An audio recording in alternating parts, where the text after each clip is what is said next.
Hey guys, it's Bree, and today I'm talking about Russian books. So if you don't know, I took a bunch of Russian culture classes and a couple years of Russian language in high school and college. I've always been fascinated with Russia, and I have quite a few books, actually like all of this. There's an entire shelf in my office that is mostly dedicated to Russia. My international security studies mostly focused on Russian relations in Eastern Europe and Eurasia. So, I have a lot of books. Today I'm just talking about a few of them. I might talk about some others in a later video. This is just 1, 2, 3, 4, 5, 6, 7, 8 of them. 8 books. So I'm going to start with my very first Russian book that I ever got. Found this probably when I was 12 at my local used bookstore. It was $7.48. And it is the Romanovs by Virginia Cowles. I don't know if this book is even still in print. It is quite old.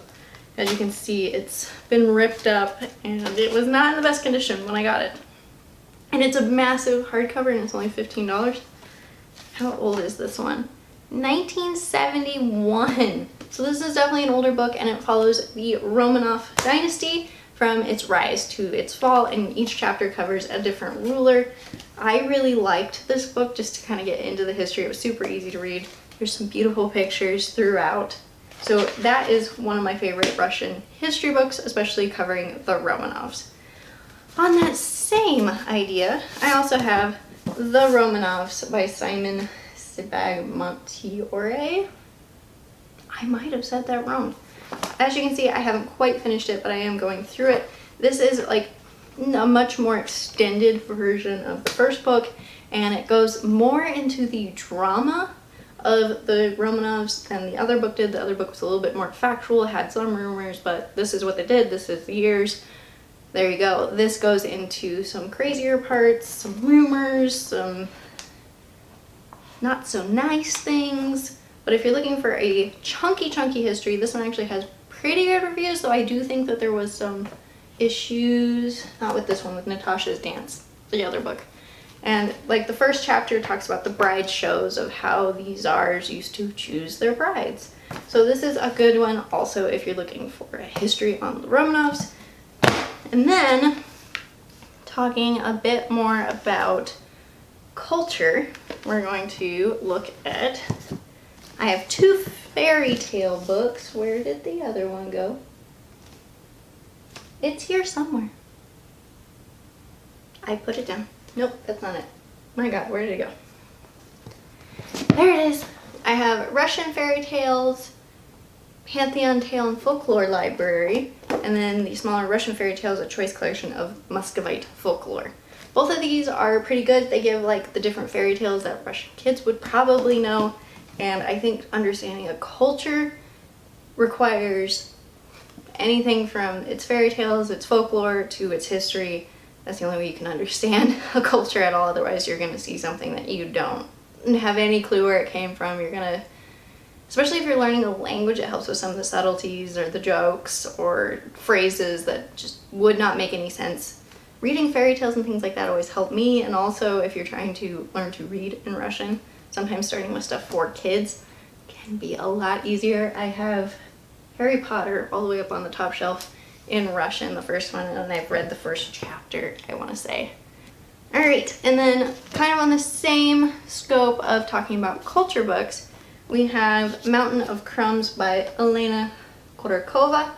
It's a memoir that is written by a young woman who lived during the Soviet Union, and she eventually married and left for America. And this is talking about the different things that she saw that she identified as very Russian, very Soviet, and how she came to grow up and eventually want to leave. And things like that, but also being proud of her Russian culture and that. And it's kind of a back and forth of a young woman coming of age and realizing that she may not fit where she is. I read this in my Russian culture class, especially talking about Moscow. Yes. It says, is the moving story of a Soviet girl who discovers the truths adults are hiding from her and the lies her homeland lives by. So it's kind of that struggle between pride of who she is and where she's from and needing to leave. It's a good book. It's very engaging. There is actually a sequel that follows her daughter when she's older and kind of talking about raising a daughter in the US when she's still trying to hold on to that Russian culture and pass it along. It's called Russian Tattoo. They're both very good. I think I preferred the first one though. And then in the same class, we read John Vaillant's The Tiger, which I really liked this one because a lot of the books that you read, fiction and nonfiction, cover more Western Russia, so St. Petersburg, Moscow, all along that line.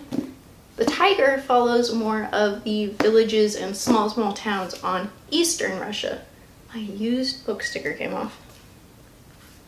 It's not very sticky anymore at all, apparently. But this is John Vaillant, follows a group of people. He's a reporter, and he's talking about this man-eating tiger. Yes, there are tigers in Eastern Russia, and they can become a bit of an issue.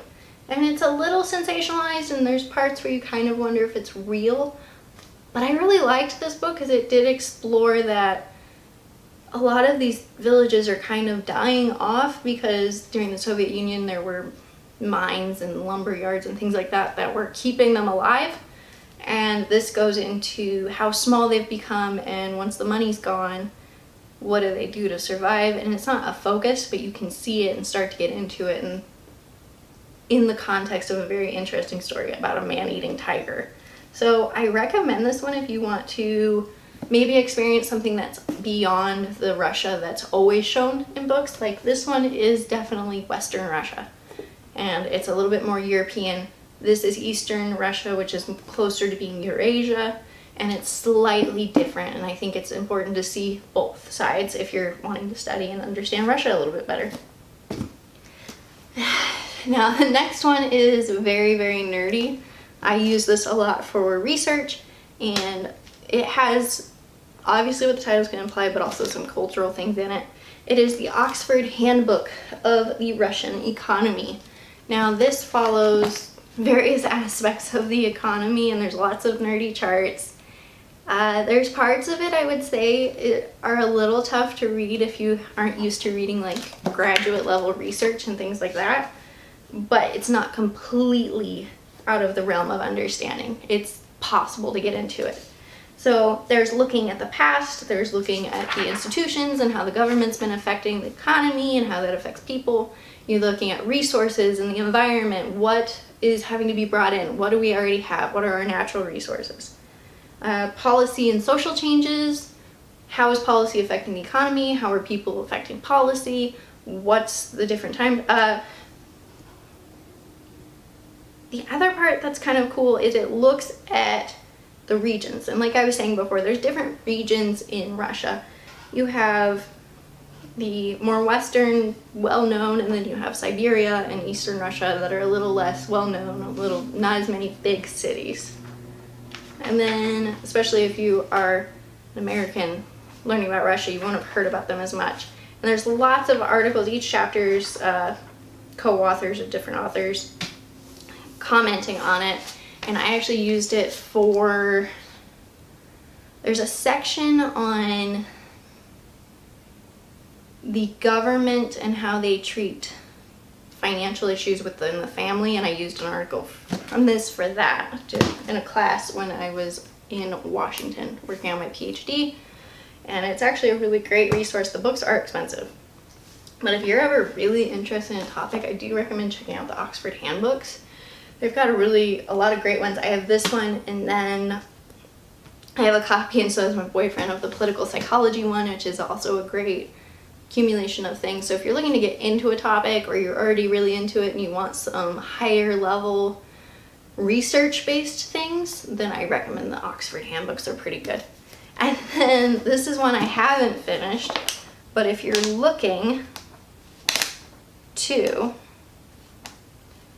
kind of get into Putin a little bit, the news are the rise and reign of Vladimir Putin. I am not sure if this is a pro or against book. Stephen Lee Myers. A lot of the Putin books that I have experienced are anti-Putin.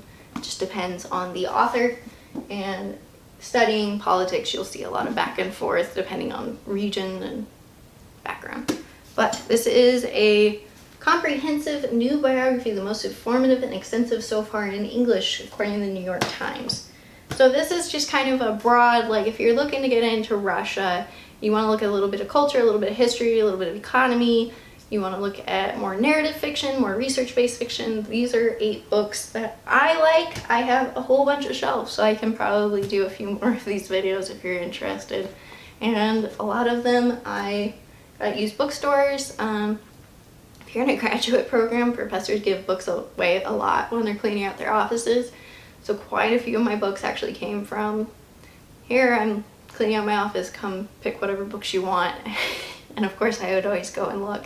So a lot of the books are ones that were given to me or I found. And it's easy to collect books on a college campus. But if you're interested in Russia, let me know and I'll post more videos like this just going over my books. Alright guys, happy reading. Bye.